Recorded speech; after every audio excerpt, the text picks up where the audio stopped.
Life doesn't follow a straight path. Through addiction, heartbreak, prison, and grief, we rise. From rock bottom to business success, healing, and purpose. This is the Long Way Round Show. Real stories to uplift, inspire, and remind you. The long way is worth it. Hosted by Daniel Cook. Stay tuned. We've got a powerful episode ahead. Hi, everyone. Welcome to another episode of Long Way Round Show. This evening, we've got a great guest, Jarvis. He's a Indigenous man from Melbourne, and he's part of the Indigenous Council. I'm not sure if I'm saying that right, but I'm sure Jarvis will be able to explain that a little bit better. But it's NAIDOC week, and yeah, what a great thing to be able to celebrate NAIDOC week and have Jarvis on and tell us a little bit about his story and how he grew up and some of the great things he's doing. Jarvis, introduce yourself, brother. Hey, brother. Hey, thanks a lot for, inviting me on your show, on your podcast. I'm very honored. My name's Jarvis Atkinson. I'm a proud Yorta man. I'm from Shepparton, Cummeragunja. I've got connections over at Victoria, a lot of Victoria. So I was born in Shepparton. I grew up in Shepparton, and back and forth from Cummeragunja as well. My family come from Cummeragunja, and I've lived in Naarm, Melbourne, on Wurundjeri country for the past 6 years. I'm back in Shepparton living now. Yeah, man. So tell us a little bit what life was like for you growing up. Like, where did you go to school and how was school and family life, those types of things? Yeah, bros, I grew up, I was born in Shepparton. When I was born in the Golden Valley Base Hospital. My mum was 21 when she had me, and I was an identical twin. So I'm an identical twin as well, but my twin brother passed away at birth. Oh. And I think, yeah, bruh, and I think because my mum being so young, and my twin brother passing away, it was hard for mum at that time, and so. I think my grandparents raised me up, so I went and lived with my grandparents. And, I grew up in this home that was really like loving, really supportive. And, my mum is one of 7 children. So she's the only girl with 6 uncles. So I grew up with my uncles as well, that still live at home. And, they were football players and they were carpenters. They worked, So I grew up in a. Was your mother like the oldest or something like that, and the other brothers were like sort of younger, or? Yeah, my mother was. I don't know off the top of my head where she fits in there, but I know she wasn't the youngest or she wasn't the oldest. Yeah. I think she was sort of in the middle somewhere there. So some of your uncles were like maybe like 15 to sort of 20 or whatever when you were like a newborn baby, and they were still like living around the house till they were 25 or whatever. About 20, 21. Yeah, I can remember when I was little, my uncle's 21st birthday, so I can still remember like little things like that, Yeah. And was your mum still like she was living at home as well, like in your grandparents' house? Mum was like she had a place here in Shepparton too, so I'd go back and forward sort of thing. Yeah. Nan and Pops is where I like lived, so Mum had a house here in Shepparton and I'd go and stay with her for some time. But then I think I just wanted to go back to Nan's, because Nan and that obviously it was Nan and Pop, like. Yeah, had more stability at Nan and Pop's by the sound of it. Yeah, I think I just was glued to them, Yeah. So pretty special people, your Nan and Pop. Oh, yeah, bros. Like, my grandfather, he was my world because growing up, I didn't know my biological dad, and I remember at a really young age, I used to look at people and look at other kids, and I'd see that they had this connection, and I used to sort of envy it in a way, if I say that. If I, not envy it, but I wondered what that'd be like. Yeah. And so my dad was my grandfather, and he taught me everything. He taught me how to fix a bike. a puncher on a bike. He taught me how to kick a football. He taught me how to throw a boomerang. Yeah, You man. know, yeah, it was so deadly. And everywhere he went, he took me with him. Yeah. So yeah, and he was my world. And yeah, I'd call him dad. So I get it. And were you quite young when you passed away? I think you were saying, or yeah. So what happened was, at a young age, I remember my grandmother coming in and telling me, one day she said, "Son, your grandfather has got a tumor on the left side of his lung, the size of a Sherrin football. wow. He has to go down to Melbourne for an operation, and it's a 50-50 chance that he might make it." And she said, "Do you want to come with me, or do you want to go and stay at your uncle's in Cummeragunja?" And I chose to go and stay at my uncle's in Cummeragunja. And I remember her saying to me, 50-50 chance he mightn't come back. But I chose to go to Cummeragunja because, I could sort of run amok out there, we could ride a motorbike or just get up to a bit of mischief. And I wanted to go have some fun instead of going and being with my grandfather. I would have been about, 11. Yeah, right. Yeah, So maybe a bit earlier. Yeah.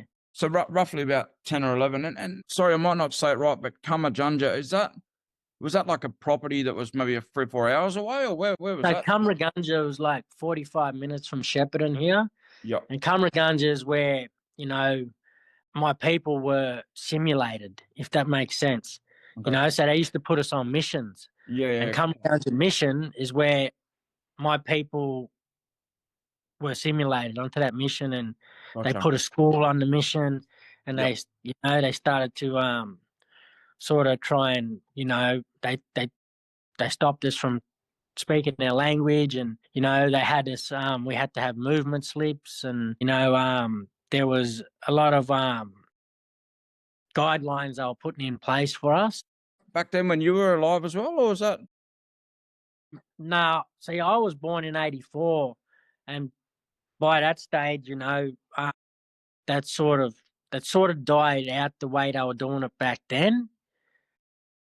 And a lot of my people, if you ever heard of the Cummeragunja walk off, a lot of my people, my ancestors, walked off that mission to protest against the living conditions, against the way they were treating us. And they walked from Cummeragunja all the way over here to Shepparton and over the bridge to Marupana, and they set up camp down there and down in the flats. And so some of them walked to Echuca. So, 30 minutes, 40 minutes both ways. And some walked over and stayed in Barma just over the bridge. So Cummeragunja is right on the Murray River, just on the New South Wales side of the Barma Bridge. And some stayed on Cummera. But that was a big turning point for our people in history, because it was our people putting their foot down and saying, we've had enough of this, we deserve better. I know it wasn't that long ago, and I apologize for not knowing the exact timeline. It's weird when you look at history, like it feels like it was years and years ago, but it was only like maybe 70 years ago or whatever it was when all this stuff was happening. Yeah, it was like, you go back 100 years and, 100 years, that was terrible. It was crazy. But that's what I talk about. Like, in my story is like, when I was a little fella, I went to an all Aboriginal school here on the outskirts of Marupana. So it was only, I was probably like 30 minutes out of town, 30 minutes from my place in Shep. And I used to catch a bus, and I used to sit on this bus and think, why do I travel all the way out of town to go to this school when I've got primary schools all around me? So even your age, like, I think you were born in the early 80s, a few years before me. And even though a lot of stuff had changed, there was still a lot of trauma from the past generation and all the bullshit that happened. You know what I mean? So even though, by the grace of God or whatever, a lot of things had got better, but when you were born, it was still a lot of that stuff. You know what I mean? And still to this day, I imagine. 100%. Like, that's what I talk about. Like, it wasn't that long ago before I was born and when I grew up that, you know, our mob were really visually segregated, you know, so where it said no colours allowed her in here, or, you know, our people, when they walked off Tumra and they walked to the back of, they set up camp on the back track to Shepherd and Marupana, they were called fringe dwellers. Yeah, And they right. wasn't allowed in the towns. They wasn't, you know, it'd feel like hell for them to walk in town. It's crazy. Yeah. It's you wouldn't even think, like, you'd think that'd be something from the 1800s or something. Like, how could people treat people like that only, you know, 100 years ago or whatever? It's Yeah. It's Yeah. sad. It's so sad, you know what I mean? All our history that we've had in Australia, and it's sad that there's still so much division, you know what I mean? Like, it's full on. Well, that's it, brother, you know. I think we're getting to a place now where, you know, our people just want to be heard. Yep. They just want to be acknowledged, Yep. and they want to tell their truths. And, you know, I think whenever there's conflict, there needs to be a resolution, you know? Mm. And until this day, there hasn't been a proper resolution, Mm. you know? When you think about it, Australia is really crazy because we're the only country in the world that don't have a treaty with its First Nations people. And Yeah. we're the youngest country. Like, do that math.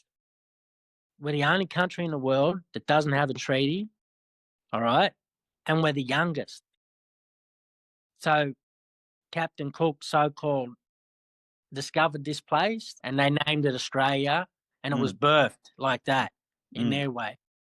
So before they came here, they went to all these other countries, you know, and they done the same thing. They set up the colony and, you know, simulated, but they had treaties with the First Nations people. Here we are 250 years later and we still haven't got one. Yeah.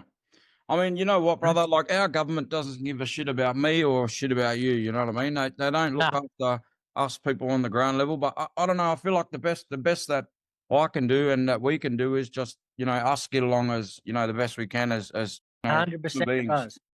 Yep, and that's right. We do the right thing. You know, if we know where there's justice needs to be done, and it ain't right, it ain't right, and that's what we call out. So I think that's how we come together, and, you know, things are looking better for us, you know, as a country, and, you know, yeah, that's all I can say is, like, I think we got a little bit to go, %. Yep. but we're getting better, you know, and yeah, it's better than it was 10 years ago, if I can say that. Yeah. Yeah. No, it's a crazy topic, but it's a good topic to talk about, especially coming into NAIDOC week. Like, I didn't take this, but I grew up at Nambucca Heads, you know, and I grew up, like, there was missions there. There was a mission at Barraville and different things like that. And, you know, I was very lucky. I sort of, it was me and about maybe 8 Aboriginal boys, and we all went through school together, you know what I mean? So I always had a real connection with the Aboriginal fellas, you know what I mean? And I always felt, you know, real privileged to grow up with the fellas, you know? So, but yeah, it's sad to see the division in the community and the, yeah, like it seems like, yeah, it seems like it's a never-ending battle, but hopefully, like, one day at a time, we can all just make things right from history and you know, move forward together. 100%, bro. Like, I think too, like, education is the key, you know, and what we're doing now, and we're talking about it, you know, and we're going to have people that watch it and agree or disagree, but we're going to have people that watch it and go, wait a minute, wow, and their penny might drop, you know, and they might get something from it, and then they might see it from a different angle, you know. So yeah, I think, yeah, no, and this year's NAIDOC theme is next generation, strength, vision, and legacy. Beautiful. You know, so yeah, it's really powerful. You know, I think it's powerful because it speaks to us. You know, you, me, my people. You know, our people. We're the next generation, and, you know, we need to have that vision and that strength to do the right thing and leave behind the proper legacy, you know.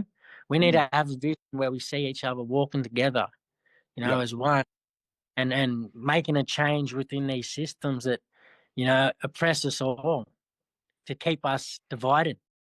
these systems are put in place to keep us divided, you know? So Divided we fall, united we stand. You know what I mean?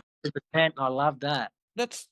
I don't mean to, not talk about that topic, but Yeah. I'd love to hear about your story as well. You know what I mean?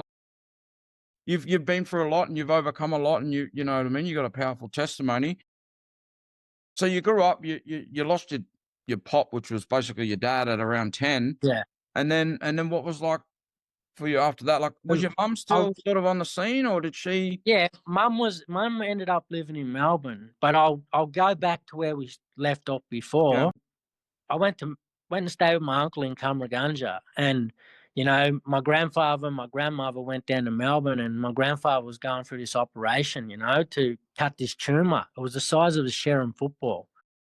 They went and cut it. They cut it off his left side of his lung, and they cut him from the front of his stomach right over his shoulder, over his back, and done this big operation, and cut this tumour off his lung. It was a success. He pulled through. They told him, look, you can't smoke no more. He was a drinker, Yeah. and they said you can't smoke no more, and so otherwise it'll come back and it can turn into cancer. Yeah. And so he came, and we ended up choosing to move from Shepparton to Cummeragunja. When he was out on camera, I seen this side of him that I never seen in my life. He was free. He was out on country. He was with his brothers and his sister, and so but he ended up picking the cigarettes back up and the alcohol, and he ended up getting diagnosed with cancer. And so how long was that after his initial operation? it would have been about 12 months, I reckon. Yeah.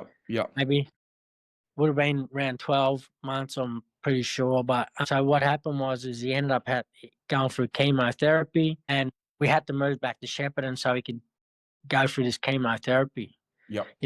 For me now, from my point of view, here I am, this young fella, growing up, didn't know my biological father.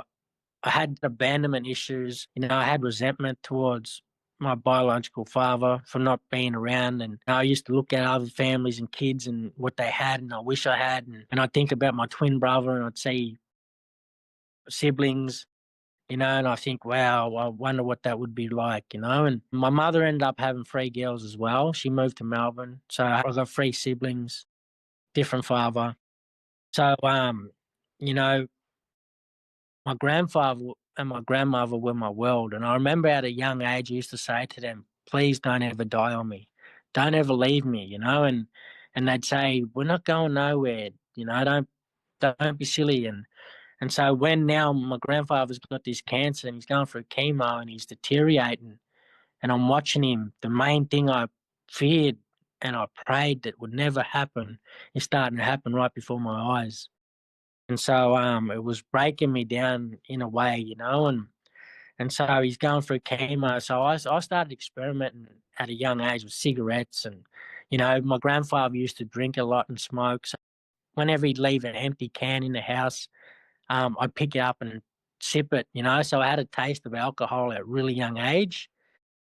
And so I like to share this part of my story. For Christmas one year, my grandfather got a homemade brew kit off my uncle's, and he used to make his own alcohol. And so I remember remembering and thinking, I can't wait for my grandfather to get drunk and go to sleep.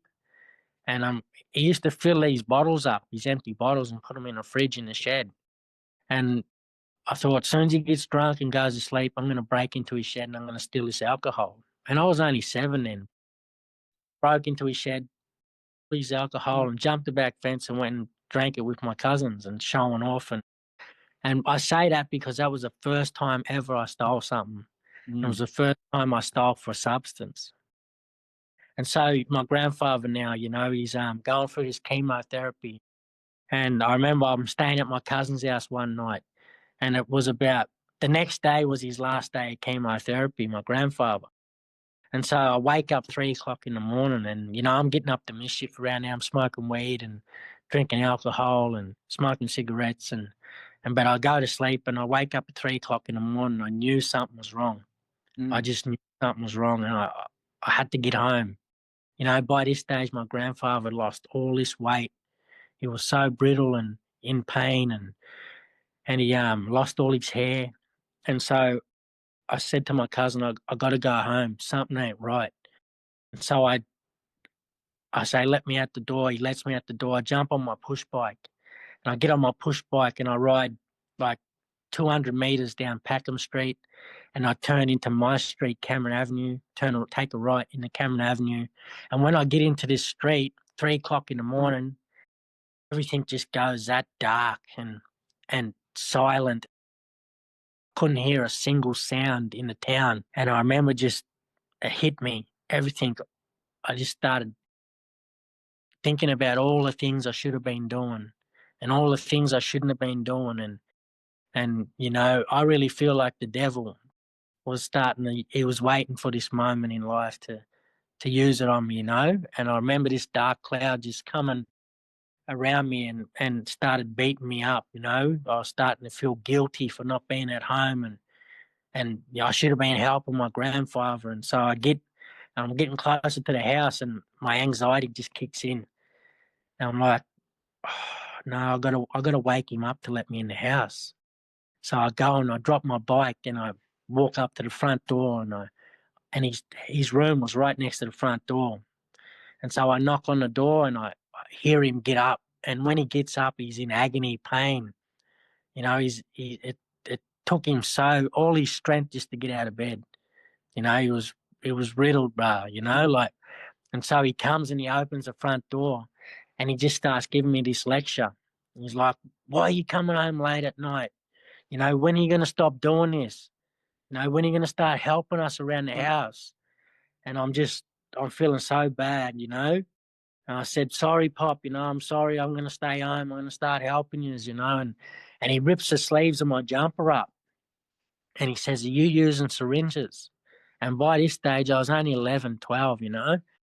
And it just scared me. And I said, no way. I would never, ever do that. You know, I was shocked to think that my grandfather thought I was using needles, but he didn't know, you know, he didn't know where I was. And so I said, I'm just going to get a drink of water and I'm going to go to bed. And he's walking off down the hallway and I go into the kitchen and I lean over. And as I go to get a drink, he's walking down the hallway and he says, I'm finished. I've had enough. You know, and he walks in his room and I go to get a drink and I hear this choking noise. And my grandmother yells out. She says, son, call an ambulance. I think we just lost your father. And my heart just dropped. And I could have collapsed, you know. And I just, instead of running to the phone, you know, we had the phones back then, you know, the dials. And instead of running to the phone, I ran straight down to the room and I looked at my grandfather and he was gone, you know, my father. And I felt this big blanket of guilt just get chucked over me. And I started beating myself up and blaming myself. And so, you know, we rang an ambulance. And back then we had to wait. The ambulance would come, they would confirm he was deceased, but they wouldn't take him. We had to wait for funeral directors to come 45 minutes to an hour from Echuca to pick my grandfather up and take him back to the funeral home. And so he was in the house with us for about 2 to 3 hours that night while he's deceased, you know. And instead of supporting my grandmother in this time, she was broken, you know. She just lost her husband. She was crying, and I went straight to the head of his pillow, under his head, while he was laying there, passed away. And I grabbed his packet of Winfield Blue, his cigarettes, from under his head, and I went out to his fridge and I grabbed his alcohol and I sat on the back step, smoking his cigarettes and drinking his alcohol, and just beating myself up, you know. And so I'll share this one last thing. A week later, we had his funeral. I'm still beating myself up, you know, feeling guilty, and I'm looking at my mother and my uncles and blaming myself. And a week later, after my grandfather's funeral, I'm with my cousin. And it was this lovely sunny day, and he supported me through my mourning, you know, through my time. He's bringing some happiness to me, and I don't even know if he sort of knew it, but he knew what I was going through. You know, he was an angel for me at that time, you know. He was bringing me laughter and happiness.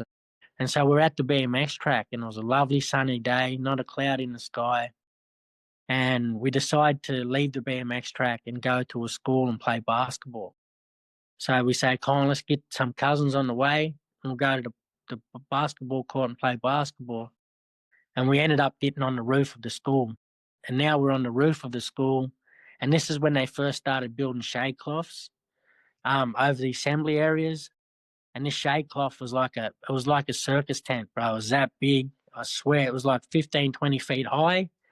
And it was connected to all the roofs of the assembly area. And it went up like a big tent, if you could just imagine it. And so we jumped off the roof onto this shade cloth, and now we're climbing up right up the top. And we're jumping off this shade cloth and sliding down and doing the same things you do in a pool, doing bombs and coffins and all that stuff. And it started to get dark, and I said to my cousin, I said, Colin, let's go. You know, your mum will be looking for us. I'm staying at his house this night. I was meant to stay with him, and he said, one more jump. And he jumps. And again, that just felt like everything froze again. And I just hear the tear in the cloth. It just was like, and then a big bang. You know, and he fell straight through that cloth. And before I even got off the cloth, I just started beating myself up again. And I was praying, please be all right. Please be all right.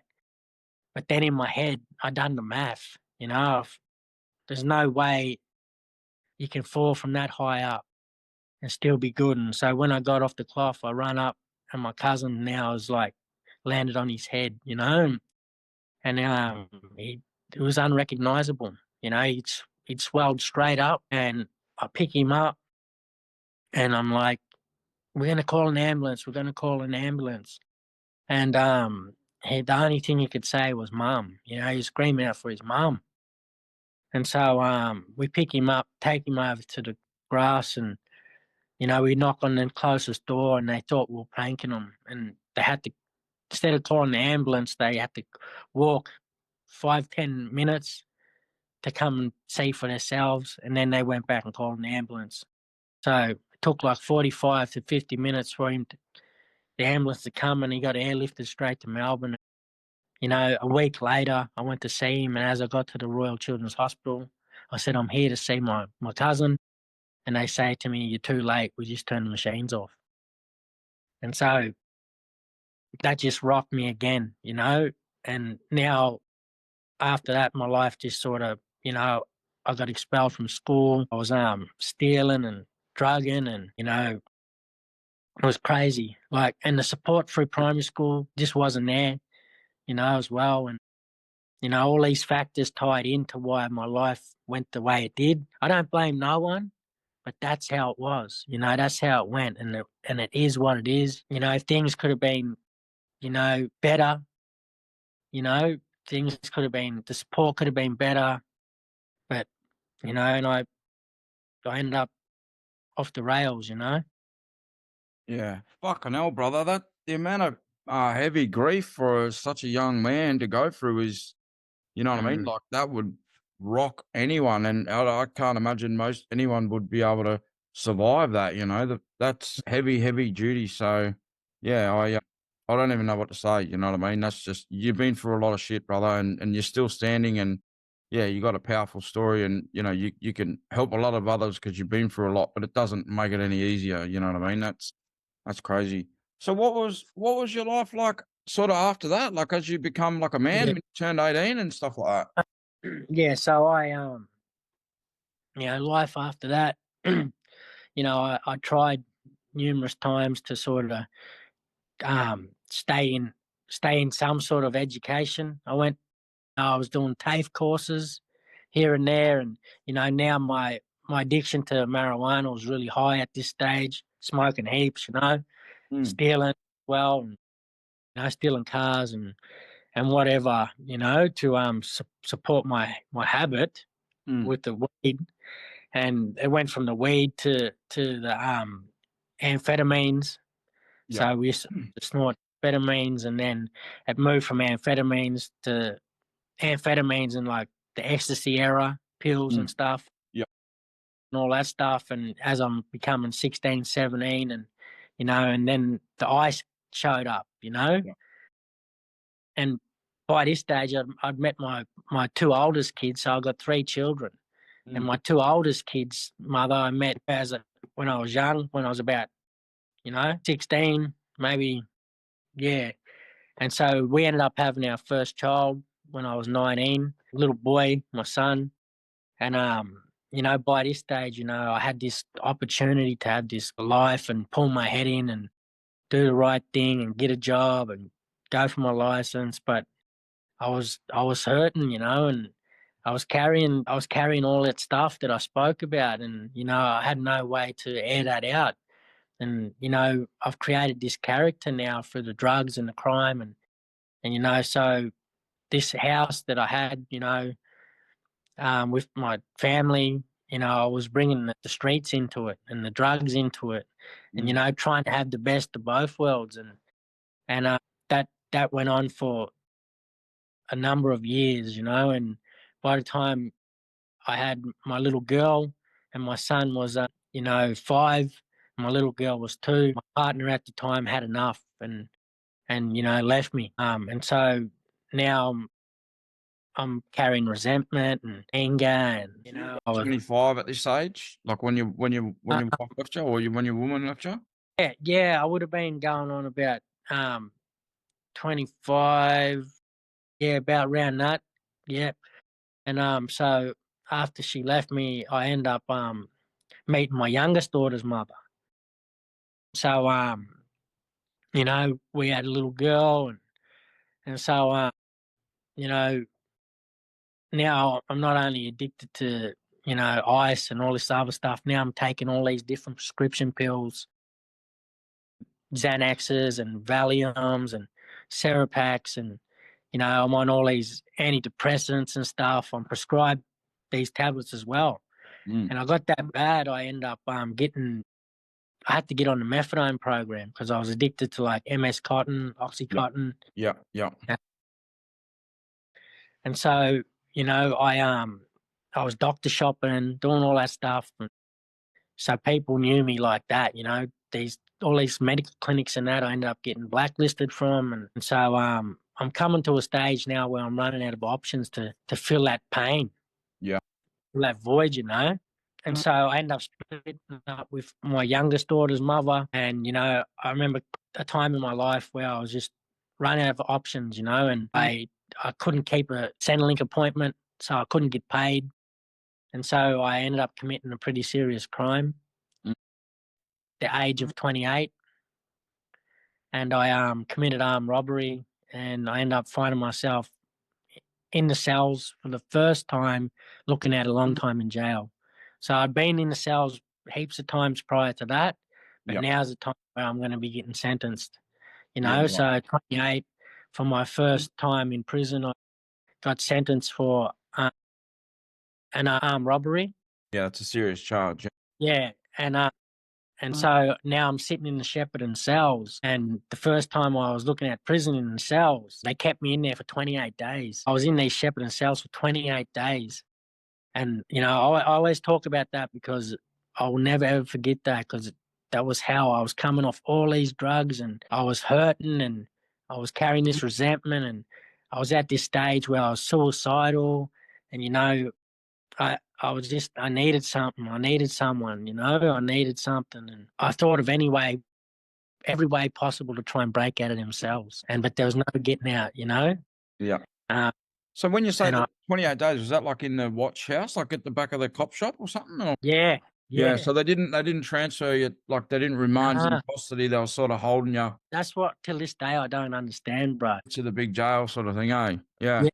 I couldn't understand because I'm in this custody in this Shepparton cells now for 28 days, and I'm seeing many people coming in. Yeah, come and getting go. transferred and jumping on the truck and getting taken. And I'm like, and every time they'd come to the trap door in the cells and open the door, because you'd hear the truck pull up, you think, wow, this is I could be going down to the Because you just want to go to where you're going next, so you can sort of 100%. start settling in a bit. You start doing your time. Yeah. And they'll come in and they'll point and they'll be like, nah, you're on the truck.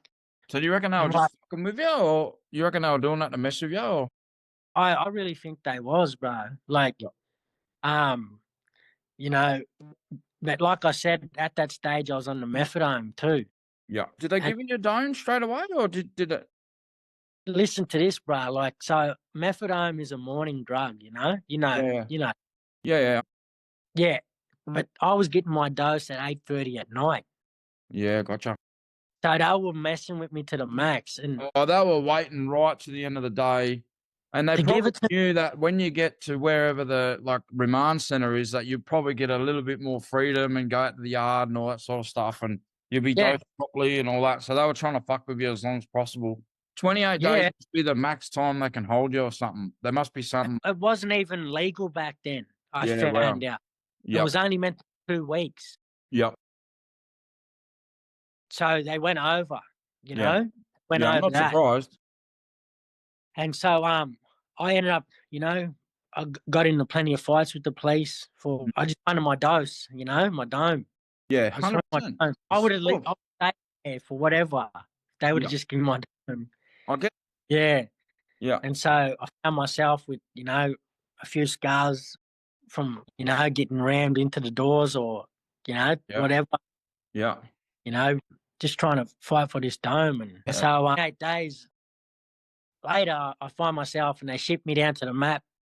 And I'm in the map, Melbourne Assessment Prison. And, that was all cool, and then bang, they moved me to, Class O sees me and then they classify me to Port Phillip Prison. And I Yep. get sent out to Port Phillip Prison. And, Hey, now, hold that thought. We're about to run out of time. We got like about 30 seconds left. I'll close this window and we'll yeah, we'll pick up where you just where you were left off. Is that all right? yeah. Yeah, cheers. All right. Because it's Right. about to close. All good. All right. What am I doing? Close this. I'll see you in about 20 seconds. Yeah. 28 days, you finally got shipped out. And then what happened after that? Yeah, I ended up at the MAP.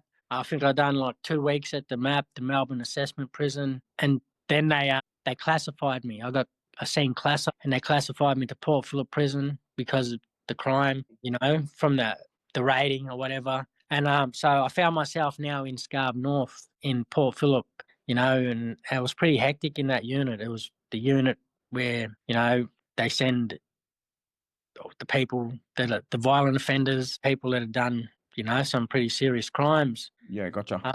And so but I remember at a really young age, and this is where this sort of light bulb moment hit me. And at a really young age, I remember I used to look up to some strong leaders, and I remember I used to dream about playing AFL football. So, and after all them things happened to me in my life, I remember my values shifted and I started valuing all the wrong things.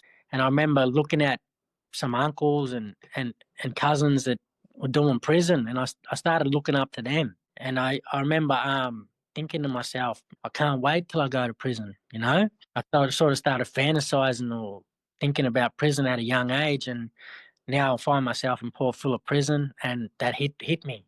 And I thought, wow, I finally got what I was asking for. And Yeah.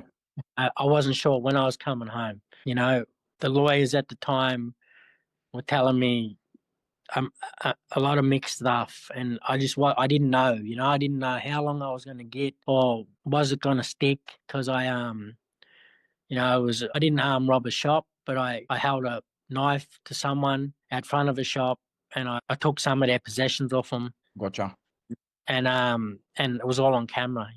So but I was at Port Phillip for 9 months. Oh. Yeah, on remand. I was on remand the whole time. But what happened was I in that time of being at Port Phillip, they sent me to Fulham Prison. That's in Gippsland and Sale. And I stayed there for a week and they shifted me back to Port Phillip. And so I'm going through all these like sort of court hearings, court cases.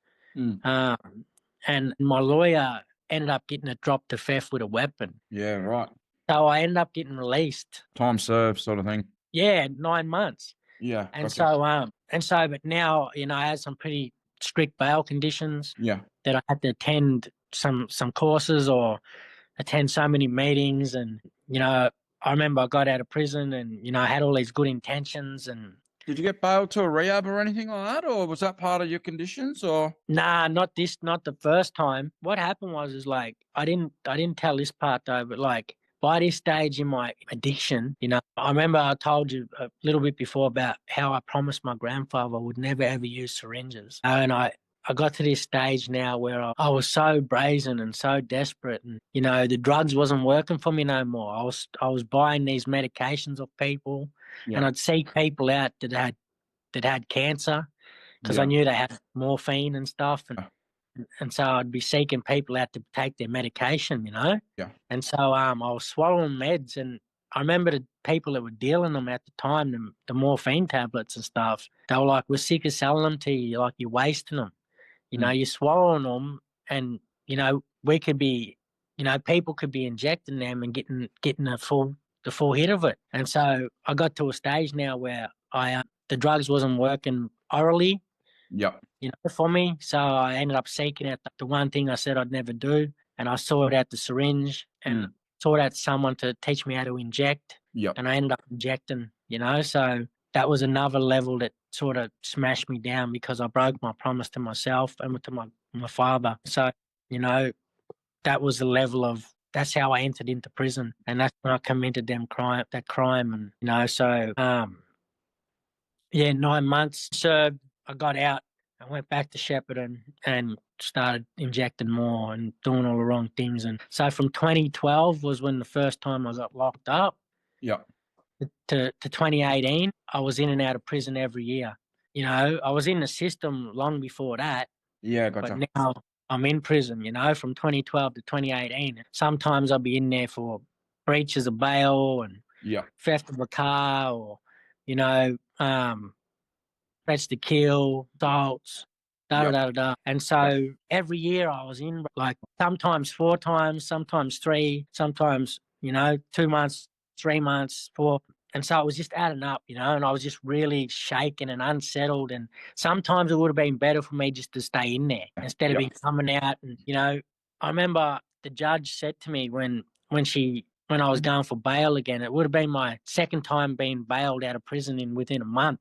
Yeah. Or within 2 months or something. I'm sitting at the in court, cuffs. This came from down in the MRC prison, and I'm going for a bail hearing, and she says to me, "There's people here betting that if you get bailed today, you'll be back in 2 days." And I said to her, "No, I promise, I won't be back." 2-3 days later, I'm back in the cells, back front in court, and on my way back down to Melbourne again, So, and that went on for a long time. And so in 2015, I got bailed from Port Phillip Prison to Odyssey House Rehab for the first time. Yeah, mad. And by this stage, 2015, I'm addicted to heroin, like I said, all that. I'm taking anything, bro, whatever. Yeah. Whatever I can get, I'm taking. And so I go to Port Phillip Prison, and I'm on the methadone program. And I'm probably like 4 years into my methadone program. Yep. And by this stage, I'm on 135 milligrams. That's a big dose, yeah. Yeah. Big dose. And there was even times where I'd have some ice, and then I'd get my takeaways on the weekend, and I'd double dose them. Yeah, wow. So I'd have 270 mils, and so now I'm just walking like a zombie, bro. Wow. And so I go to Port Phillip, and I'm on the methadone program, and I get bailed from there to Odyssey House. I was at Odyssey this time for 8 months, and to progress in the program, you can't be on the methadone. Yeah, you have to come reduce, and then you can go up to levels. So there's levels. There's like foundations, 1, 2, 3, and then levers. Oh. So the program can take anywhere from 12 months to 28 months. And for 8 months, I stayed in level 1. Yeah, right. And I was watching people come and progress and come and leave. And so they rapidly detoxed me right off this methadone. You had to come off from 130 to come off completely. It took me 8 months all up. So you were slowly coming down the whole As way. soon as I got in there, they started to, and so I'm dropping 5 here, 5 there, 5, every couple of weeks. And so I get down to 15 mils, and they swap me over to 8 mega butte. Gotcha. And so when I had this 8 mega bupe, it just, because of the naltrexone in the bupe, it just pushed that 15 out of me. Oh, wow. You know? Yeah, And I right. remember for the first time in my time on the dome, Mm. that cloudy feeling you get from the dome just lifted, and like it was crazy. I remember it was like my eyes was like a camera, and it just like zoomed, and I just felt like crazy. But so I come off the dome. I'm on the bupe now, and they take me down off that, and I have my last bupe, Yeah. and now the real test began. So that was 8 months from entering to jumping right off the bupe as well, or? So like 7 months from entering to come off the dome and come off the bupe. Yeah, right. Oh, that's good. I That's was there, definite- but now the month was the real test, Yeah. because now I had to go through the proper withdrawals. And all your feelings are kind of like, you know what I mean? You haven't got that blanket anymore. Yeah, bruh, all them mixed feelings, and you know, the addiction was calling me at the door, and you know, I just wanted something to taste, or some medication, or I was on the Seroquel at the time as well. Yeah. So for a month I couldn't sleep, and I was on 250 mil Seroquel. Wow. And I still couldn't sleep. And I was riding a bike in bed, they call it, you know. So when you come, it's kicking, and I chuck my mattress on the floor, and then jump back and in the shower, and Yeah. it was just hell for a month. And then I finally come good. Yeah, wow. And I was on my feet, and I was getting fit and back in the gym, and so I decided to leave the program. But what happened was is that in Odyssey House, it was 130 residents there, 70 staff, 200 people in there at once, and big rehab. So whenever drugs or something contraband got found on property, the house would go into lockdown. And so someone found some bupe wrappers, or you know, scripts or something. Something was found, and the whole house went into lockdown, and they put us all in this lounge room. Yeah, right. And why the whole house gets searched by the senior residents and the staff. And so now's the time to get honest. And if anyone's got any suspicions, or they give you honesty sheets too, so you can, you know, it's all about honesty. Yeah.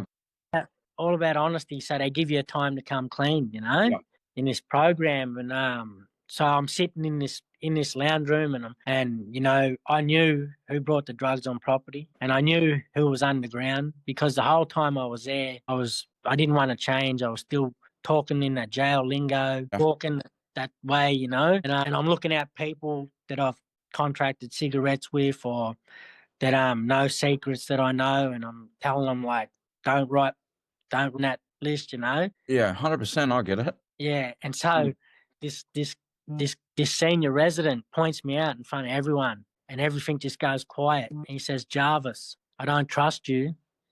I know you know who brought them drugs on property. You've been here for 8 months. You're unaccountable.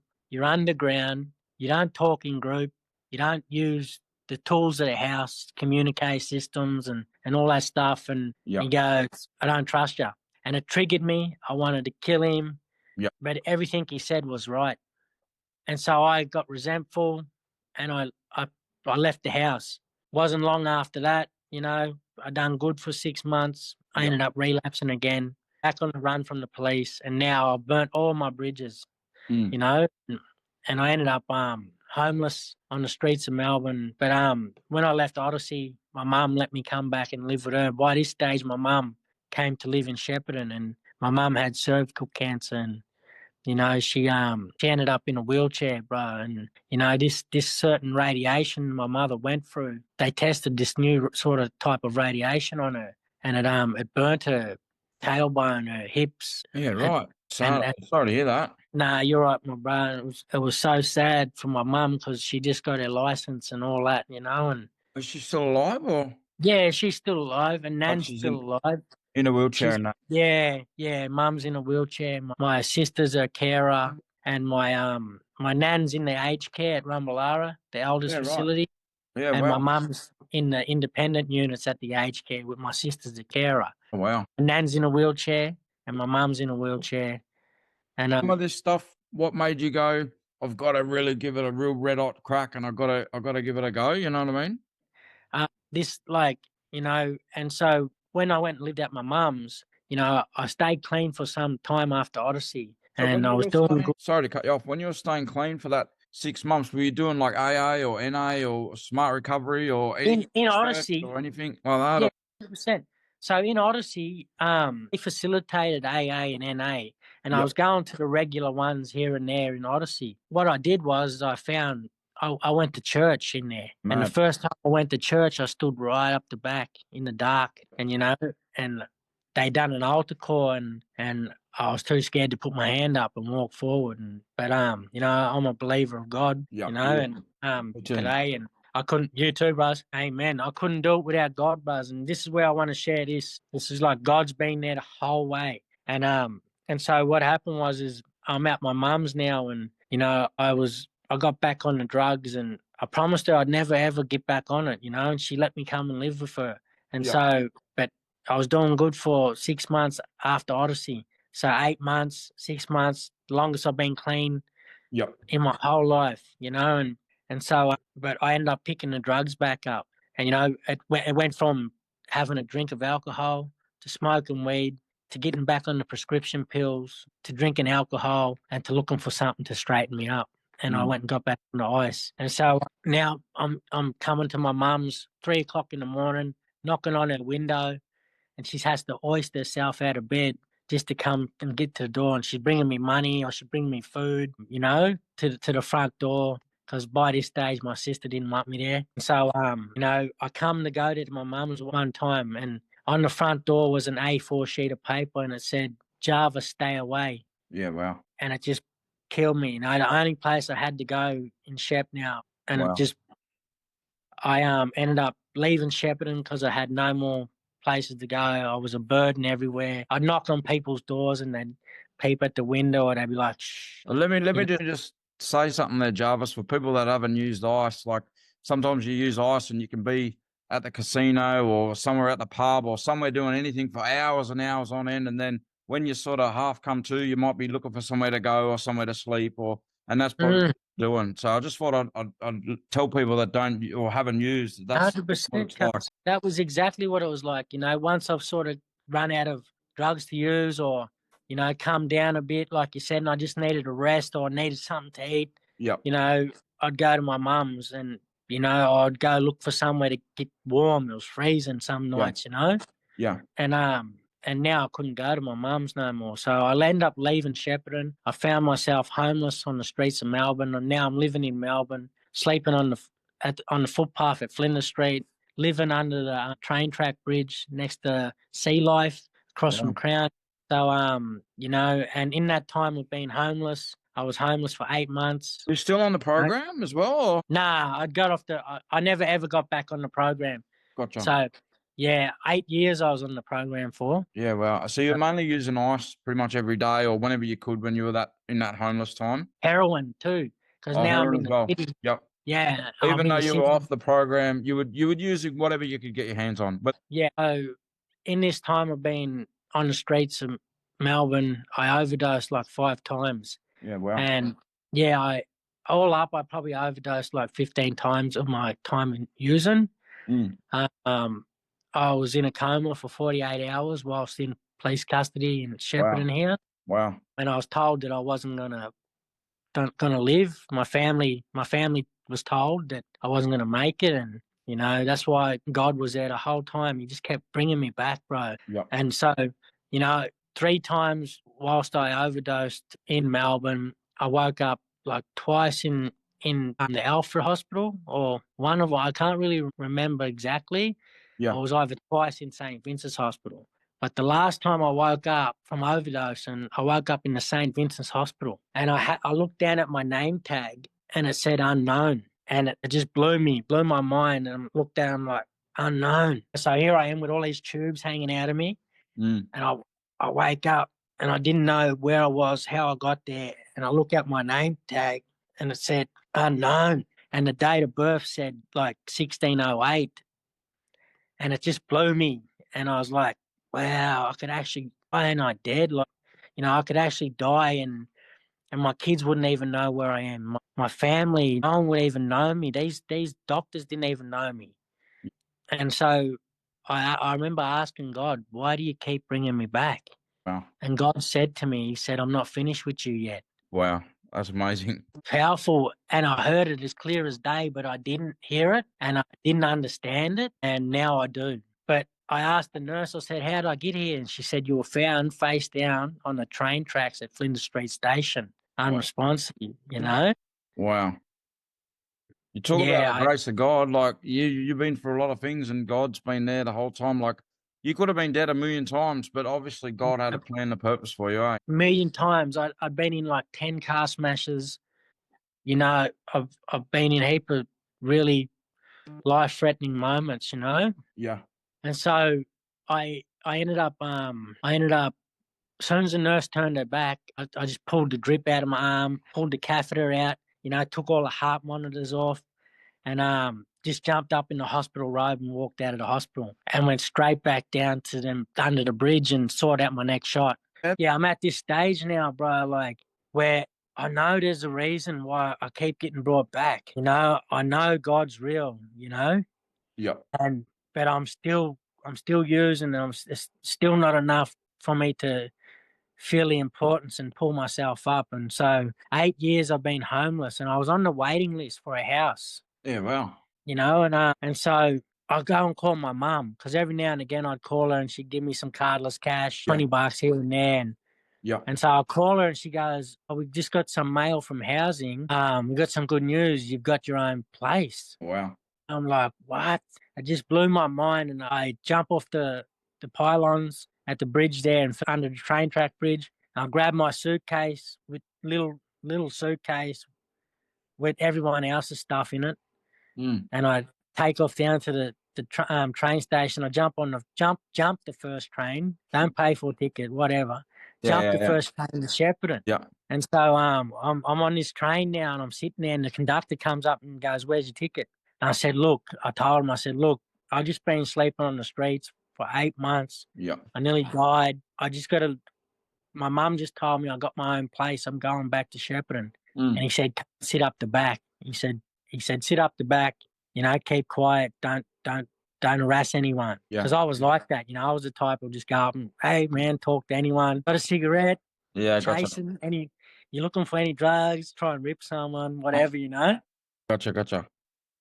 But I'm on this train now, and I'm got all these good intentions, bro. Like I'm thinking I can finally get my own place, a 3-bedroom place I got. My Wow. kids can come and pick a room. Yeah, The 2 man. girls can share a room. My son can pick a room. I can have a room, Yeah. and we can deck it out. And so I get back to Shepparton. I get the keys. I get this place. The kids come. They pick their rooms, you know, and people are blessing me. Just furniture, fridges, Man. TV, you know, everything I need, washing machines, you know, and this house is lovely, bro. Like it's in the hood, in the ghetto and all that, but it's just clean, you know? That's to call your own, yeah. That's mad. Yeah. It was the first time I had a key, man. Like, Wow. and so Was that like a bit of a real spark to go, look, I've got this house. If I really try, I can start to, you know what I mean? It's a bit of a stability to help you change. Was that? 100% it was. Yeah. Like, it was a spark. It was a spark for me to finally right my wrongs with my kids. Never that they ever turned on me, you know, they loved me through it all. What were your kids at this stage? Like when you got the house? So my kids would have been at least, my son would have been at least 12. My daughter would have been about 10, and my youngest would have been about 5. I reckon I was probably 6 or 7. And your kids are like always just wanted to see dad sort of get better and just do well. Just always wanted to see dad, and this is where, listen to this, bro. This is God, and it was all God, and you know, God will give you the desires, and He knows what to touch in you to make you go a certain way. Mm. So I'm at this place now, and it was good for a couple months, you know, but I opened the doors back up to the devil, bros. Yep. And I let people in the house, and the house ended up trashed. I lost connection with my kids again over probably 6 months. And so the house ended up smashed right up. Every wall was smashed. Every window was smashed. There was dirty syringes right through the house. You could smell the blood, the dry blood from people, you know, just crazy. So I smashed I smashed a hole through my bedroom wall, through to my bathroom wall, through to my kitchen wall, through to my lounge room wall, so I could see and I could keep an eye on people. That's how paranoid I got. Yeah, I got that paranoid, because there was a lot of the devil was really playing. It was people were backstabbing and Well, they people call were the ice the devil's drug, so I can see how that would happen. Yeah. yeah, and this house ended up like trashed because I lived across the road from the salvos, Wow. and there was two big salvos bins, and every weekend people would drop off their old stuff, clothes and fridges and whatever. So, and all the people that were using at the time, and they were coming to my house, they go past there, they grab bags of clothes and they just dump them at my house. Yeah. They'd search through them, find the good shirts or Yeah. you know. So my carport was sky high in clothes, bro. It was like crazy. Yeah. And so, I'm sitting in the bathroom now and this house is just smashed up, trashed. And so I'm sitting there and I'm just beating myself up. I'm guilty. I'm suicidal. I'm resentful. I'm carrying all this guilt. I'm hurting. I'm feeling like this flame that I carry in me is about to go out. This flame I remember when I was a kid. This flame used to burn so bright. And I used to dream about all the things I could be, and every time I get around my loved ones, that fire would just light up in me, and I talk about, them old heaters, the old gas wall heaters. Yeah. And you could look in that little circle and they had the flame. Yeah. The pilot light. Yeah. Yeah, and as soon as you turn it, it goes boof. Yeah. That was my flame was that lowest one. It was about to go out. Gotcha. You could blow it and it'd go out. And so I go and steal a bottle of Jack Daniels, and because Liquor Works was just across the road as well. And I'm sitting in my bathroom, I'm drinking this bottle straight, got all these dirty syringes around me. I'm looking for, some leftover baggies, whatever I could use to inject, whatever. Yeah. Couldn't find even that. Yeah. And so I had no money. I was hanging out, and I decided to go. I grabbed this meat cleaver, and I go and find someone over at the train station, and I rob them. Yeah. For nothing. I'm looking for someone with a wallet, Yeah, I get it. When you get pissed, you want to have a shot. Yeah. Yeah. And so I robbed this guy for a phone and some tobacco. Yeah. And I think $10 or something. Nothing. Mm. It was brazen, and so now I'm on the run again. Robbery. I do it right in front of the cameras. Yeah. And so I ended up getting picked up. Find myself back in the Shepparton cells now, and by this stage I had 17 corrections orders, and I breached every single one of them. The judge was like, I'm in the cells now, and I'm up on charges of armed robbery, theft of a car. They're going to drop the charges this time. Nah, need a miracle, bros. I needed a miracle, and breach of bail. So, and the judge said to me, next time you come back here, we're sending you for a long time. There's no more short sentences. That was his words. There's no more short sentences. Yeah, wow. And so now I'm sitting in the cells and I'm like, I'm ready to give up. I don't even want to try to get out. The solicitors were sick of me. They were sick of coming in. Corrections didn't want to deal with me no more. I wasn't competent with them. And so I ran out of options with the system too. There was no more ways out. And so I'm in the cells, and next thing you know, the trap door comes down. And this police officer sticks his head in the trap and he goes, Jarvis, there's someone here to see you. And I went, it surprised me because I thought, my mum said she'll never come again. She came once. Yep. And she said, I'm never doing this again, 8 years ago, yeah. And now I'm thinking the solicitors' hands are tied. It wouldn't be them. They don't want to deal no more. Legal aid and all that. And corrections, they already said they don't want to work with me no more. So I get up and I walk into the visitor's box and I sit down, and in walks this drug and alcohol worker from Odyssey House. And in her left hand, she had a application to go back to Odyssey, and sits it down. She says, sign this application. Go back to Odyssey and give it 100%. I said, nah, no way. I said, I'd rather go do 5 years jail. Yeah. Because I knew how I couldn't go to Odyssey for 8 months. I needed years, bro, and it just felt like a mountain to get over. Yeah. And I didn't have the importance of my life to go and do that, you know? Not talking about all the emotional attachments to the girls and the drugs and the people I hung around and the jail friends and stuff like that, like I was comfortable in hell, Yeah. basically. Yeah, I gotcha. wasn't comfortable, but I was, I could navigate through hell, in the system ways and drugs and prescriptions and all that. And so Yeah. I didn't want to try and do it right. The first time I was in Odyssey, all right, it was Christmas time. It was 2015. 15 from Port Phillip to Odyssey. I stayed there for 8 months. Christmas time come around while I was in there before I left, and my son come to see me. And he was 11 years old at the time, probably a bit younger, I don't know. But he was only a young fella.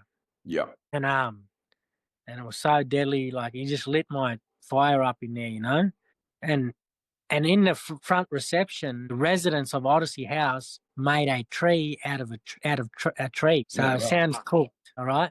But from branches that have fallen, a tree that fell over on the property, they cut it up and they made this tree. They bolted it together with branches, and visitors could come and they could write a prayer or a wish, and they could hang on this tree. And so my son wrote on a piece of paper. I've got the piece of paper right here on the wall. Yeah. I'll show you. And he wrote on this piece of paper, he wrote, all I want is for my dad to get off the drugs forever. Yeah. And I pushed that down, because I couldn't make it come true. I didn't have the energy. I just felt like I let him down, And so she reminded me, she said, do you remember that prayer, that wish your son made? Yeah. Wow. And it just, that flame just went boom. So you had a good relationship with this drug and alcohol worker? Like she was like really on your side. She was like, She was- the program when you were in the program, or like No, she was my support. Like she was the Aboriginal support worker there and yeah, therapist. right. So she knew, but And- she knew you when you were in the program, and then she really knew that you had a really nice, kind heart, and you were a good person. But She seen something in me that I didn't see in myself. She seen something in me, and she was always so supportive of me, and the mad lady. mad lady, and I'll mention her name. So her name was Trish McGee. She's originally from Shepparton here, and I'm forever thankful to Trish. If you ever watch this, Trish, I love you, and thank you so much for even coming back and seeing me in themselves, and reminding me of the reason why I needed to get my shit together, And so how did you? So did the court let you go to Odyssey, or did you have to do like a big sentence first? Nah, so this is what happened. So I'm in the cells now, and she tells me that. It broke me. I just started crying, bro, and it just gave me the strength to pick up that pen. Yeah, man. And I signed the application, Yep. And so she leaves, I turn around, I walk back in the cells, and I'm still unsure if I'm going to get bailed. I'm still unsure if Odyssey's going to accept me back from how I left. Yeah, yeah. And so I just walk back in the cells, and I just start walking up and down and just praying to God and just saying, God, if this is where you want me to go, if this is the direction you want for me, I need you. I need you now. I need you more than ever. I felt something light up in me, bro, and it was God, the love I got for my son and my children, that's what the petrol got thrown on. And that's what the flame, the fuel just boom. Hey, we're about to run out of time. Let me send you another link, and we'll pick up where you just got into rehab again. Is that all right? Yeah, sweet. Mad, brother, mad. Hey, bros. Yeah. Can you send it to this number, 04137? Yeah, so now, like I said, I was in the cells, I ended up in MRC prison again. Yep. In 2017, and this whole time I'm in prison, I find God, look to God. God was there the whole time, but now I actually looked, and, I started looking to God. He was there the whole time, but I started looking to him. And so I start fellowshipping with brothers in the prison, and, we're reading the Bible, and we're praying together, and I started feeling like something was changing, I still haven't got the green light yet to go. I'm going through, I'm at MRC for 4 months. I'm going through these court hearings and getting these mixed signals and mixed messages, and didn't know if I was getting the green light. And then still waiting for Odyssey House to accept me. I remember talking to God and asking him, like, you know, is this where you want me to go? And he says to me, he says, if you just commit to this path I'm going to lay out before you, I'm going to give you everything back, everything that you lost and more. You're not even going to be able to fathom what I'm going to give you back. Wow. And he started giving me these visions in there. And that was back in 2017. And he said to me, I'll bring you back I'll bring you back through them side of the prison doors one day. Wow. You know? And, you know, I testify, bro, like to Jesus, to God. You know, I testify about Jesus and God that, you know, if people out there are listening, and I just dare you to give God a shot and see what he does. He'll blow your mind. And, you know, everything else wasn't working for me. And as soon as I looked to God, you know, doors started opening. And so I ended up getting bailed. And I ended up getting accepted back to Odyssey House on the 1st of March. Sorry, I didn't mean to cut you off. I was going to say, did they do one of them things where they let you go to the rehab, but then they're going to sentence you after the rehab and see how you go, sort of thing? Or? That's how it was. Yeah, they put me on a 28. Corrections ended up accepting me back. Yep. And it was like, I don't know if the court overrid it or whatever, that they do it. But to get to Odyssey, I needed to be on a corrections order. Yep. I couldn't, for the charges I was on, I couldn't go on straight bail. Yeah. You know, or nothing like that. So I breached bail too many times and all that stuff. And so I got a 28-month corrections order. And conditions of my bail and my order was to reside at Odyssey House. Yeah, right. For the whole 28 months. Completion, yeah. I 3 and a bit years or something. Yeah, I done 32 months there. Wow. In the program. Yeah, wow. I might, you know, I could be a month over or a month under. I don't know. 3.5. Yeah. So in that program, you know, with all my peers, and you know, I was in that for that long. And so what happened was, like I said, I went back there this time, and God showed me what I was up against. I was up against that person that was in there the first time.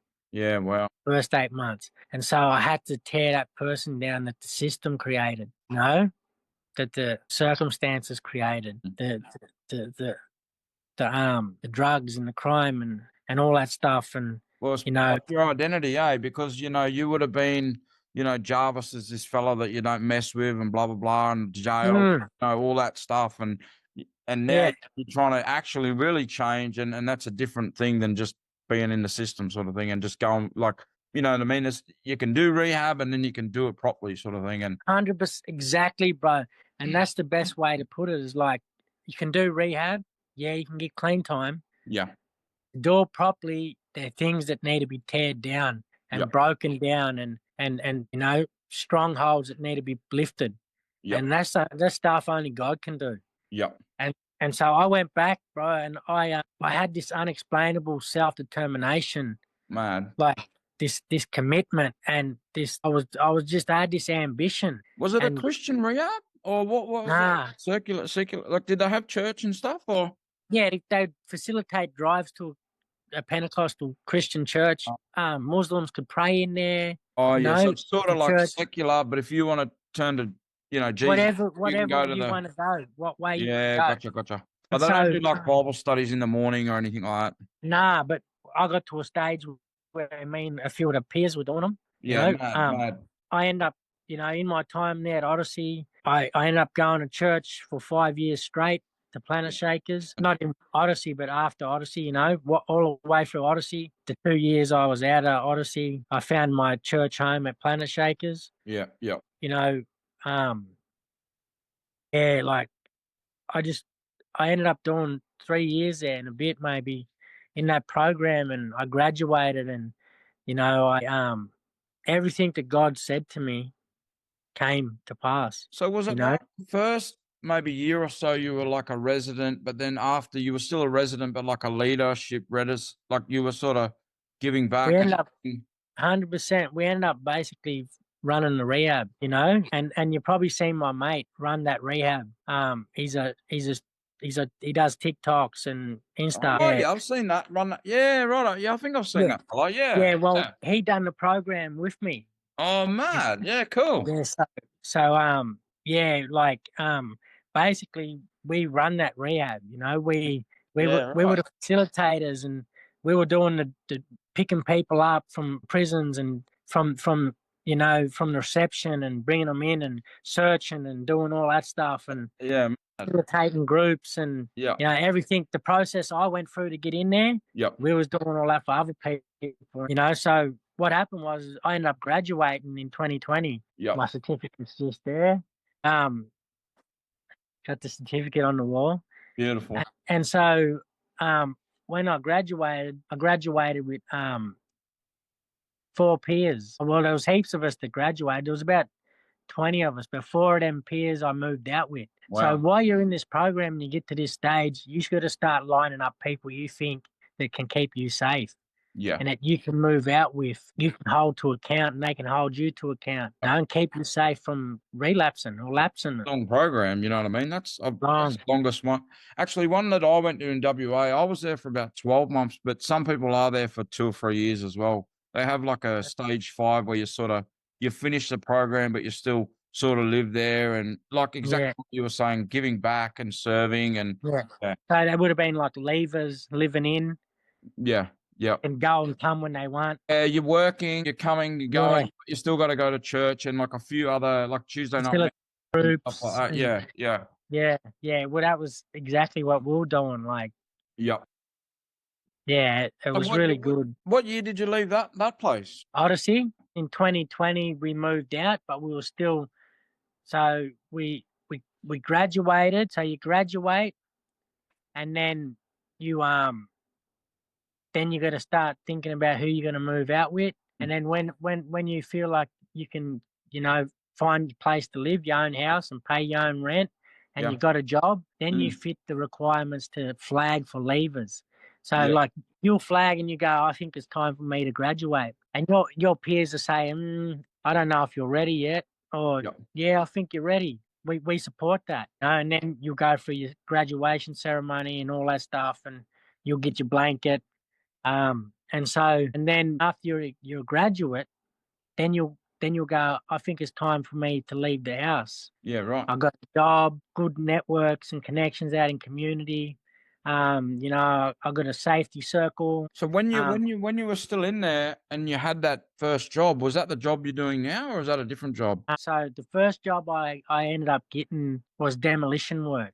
Yeah, mad. Gotcha. Yeah. So, and that's a testimony in itself I can share another time. Yeah, Like yeah. it No was worries. crazy. Like God was doing big things, bro, like the whole time, and He still is. You know. I'd definitely love to get you back on the show because I'd love to talk to you more about some of the, not the trauma, but how you got through the trauma and how you overcome that stuff, Yeah. different things that you would have done. Like, was it journaling? Was it talking to people? Was it praying? Was it a mixture of all that stuff? But Mm. we could definitely get you back. But I'd love to hear while we're sort of closing out what you're doing now and how you got that job and how all that come about. Yeah. All right. So this is this all testimony, bro. You know. So what happened was I went when I was in level 3. I was in level 3 in Odyssey House. I went back and I studied AOD. Yeah, right. Cert 4, and I used to catch the bus from the back of Odyssey House into Swinburne Uni, and every day I'd go down Hoddle Street in Collingwood, and I'd go down that street and I'd go past this brick wall, and on this brick wall it had a big graffiti there and it said treaty. Yeah, right. And I used to drive past that and I used to think, wow, what is actually treaty? What's that mean, you know? And why my people been calling for that for a long time? And I just started to grow this desire and this hunger to learn more, but to also play my part in that fight. And so God planted this desire in me, bro. Like, and so 3 years after that, driving down that Hoddle Street and stuff, I come to this opportunity to enroll with the First Peoples Assembly as a community member and to attend these yarning circles and these presentations and these talks. And I Yeah, go wow. and sit at my first yarning circle and I'm sitting right up the back. And I remember looking at the workers now, like my boss now that was there, and I looked at it and I said, I can do that. I can do that work, you know. I could be in this space, and that was God telling me, Yeah, you beautiful. know, you can do this work. And Yep. so I kept showing up to these Yep. yarning circles, you know. But are some they months- once a month or once a week, or how often? yeah, they'll probably twice a week, once a month, here and there. But Okay. what happened is my boss, she seen me, she seen something in me, and she seen my Wow. commitment. Yeah, she seen me just keep showing up, you know. And she ended up catching up with me after hours every, you know, on her lunch breaks, after hours, and she's taking me through and she's teaching me about at the assembly about you know, the treaty and all the elements of it, you know. Oh, wow. And so I end up, but actually their job at the time was to find a community member that was a potential leader and stood out to them, Oh. and they found me, but I didn't know that they were looking at me like that. Wow. But you know, I could have went the other way. I could have not showed up, but I just kept showing up for 12 months. And then she says to me, she goes, "Do you want to run your own event?" Because a Wow. part of our job is we do events and to bring people along, you know. Yeah. And so she goes, "Where would you want to run your own event?" And I hadn't moved back to Shepparton yet. And I said, I want to run my event in Shepparton, right in the Queen's Gardens. Wow. And so but it was up to me to organise the event, you know, get all the I got you know, face painting for the kids, a jumping castle. I got an elder to come and, you know, do the smokings, and I got some performers, and I reached out to all my family in Shep and got them to attend and enroll with the assembly. So Wow. my first enrolments, I got 60. Wow. And I done this event, and part of my event, I had to tell my story yourself to everyone that attended. Wow. So this is where my story comes into it. Wow. I hadn't put my story on paper yet. Yeah. And Wow. so I wrote a little 5-minute version of my story, and I spoke about that bus, you know, seeing treaty on the wall, my first time, you know, being proud as an Aboriginal man, and a little bit about what I went through and how I got to where I am Yeah. that time. And sorry to cut you off. Was your mum and grandma and that, and maybe other family members able to come to that your day that your first day that you made in Shepparton, or? No, my sisters were, but Yeah. my mum and my nan couldn't come. It was Couldn't just make too much for them. Okay. Yeah. But I'm guessing they would have seen other events since that you've spoke at or that you've led. Yeah. Yeah. Yeah. Well, Wow. I do like church services and that as well too now at the Yeah, aged wow. care. I go Yeah, in and wow. read the word with them, and my mum comes sometimes, and Oh, and that's so they were able to see the transformation, you know. wow. Your mum and your grandma must be so proud, Yeah, they are, bro. Just to be blowing their minds, you know. and your kids. And yeah, that's Yeah, beautiful. yeah. My Did kids are so you happy. did you ever get back with the kid's mum or anything like that, or you? Nah, but we're close now, and you Yeah. know, yeah, we just got that understanding now and that relationship, you know, where we get along and yeah, we help each other if we need it. And, No, that's yeah. mad. That's mad. So what are you guys doing this week for NAIDOC week? I know you got a few things on, but what's any things you want to mention? Any real highlights of the week, or is it just everything this week will be a highlight? Yeah, this whole week's gonna be really busy. We got like we got the Danya Day. Danya Day's over Barma next to Cumra. It's a big event in the bush. Where heap of pop up stores, local artists, local mad. you know, musicians and fun things for the kids. And then Yeah, we've got the Rumbalara family fun day in Marupana here, so that'll be really big. You know, heaps of rides for the kids and food and heaps of cultural stuff and Man. dances and stuff, and there's something on every day. But we'll be set up. The First People's Assembly will have a store with our merch. You know, we've got beanies, jumpers and shirts and socks, and we've got all these different merch to sell. But we've got a heap of merch to give away as well. We have pop-up stores at some of these events, but then some we just show up as community and enjoy this week. And then Friday I'll be down in Melbourne again for the big march, massive march. Oh, you know? yeah, man. Yeah. Oh, that'll be sick. I wonder if there's a big march in Sydney. I'll have to look it up. But no, well, thanks. Yeah, there will be. story, Jarvis. So really appreciate. I just want to show you something before you go. Yeah, yeah. This is the I just want to show this because this is so powerful. Like, remember I told you about the prayer to wish my son Your made? son- yeah. Wow. I wish Dad would get off the drugs forever. Oh, that's mad. Can you see it? I can see it, brother. I can see it. Yeah. Yeah. And so what happened is that there got put in a time capsule. Wow. And it wasn't until I graduated the program that one of the workers went and dug the time capsule up Wow. and said, and gave it to me at my graduation. How old do you reckon your son would have been then? He would have been about 10 or 11. Yeah, he must be so proud of you. Yeah, he is. He's so happy. What a special thing to be able to be there for your, your son and your daughters. That's, you know what I mean? Nothing better than that. No way, bro.